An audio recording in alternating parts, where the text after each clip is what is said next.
Bashkia Shkodër përmes shërbimit social vijon të ofrojë mbështetje të vazhdueshme për 27 familje të komunitetit rom të cilat janë strehuar në kontenjerët funksional. Specialistja e shërbimit social Fatmira Kraja theksoi se ky komunitet ka qenë gjithnjë në vëmendje të veçantë, ndërsa aktualisht po punohet për rikthimin e furnizimit me ujë të pishëm, i cili është ndërprerë për shkak të ndërhyrjeve të paligjshme të vetë banorëve. Për sa i përket ujit të pishëm, këtu realisht është një zonë informale ku uji faktikisht duash me shpim. Dhe sa herë këto kanë pas faktikisht problematika të pjesa ujit, këtu është mundësu çdo herë teknikë për ndërhyrjen e ardhjes së ujit, pavarësisht që ka pasur ndërhyrje të paligjshme ndaj tynëve, që kanë bë ndërhyrje për të pjesa e pompës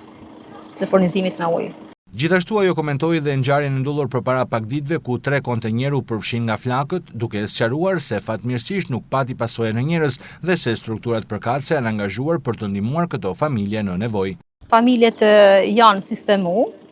deri në moment të dytë, janë sistemu që momentin që ka ndodhur zjarri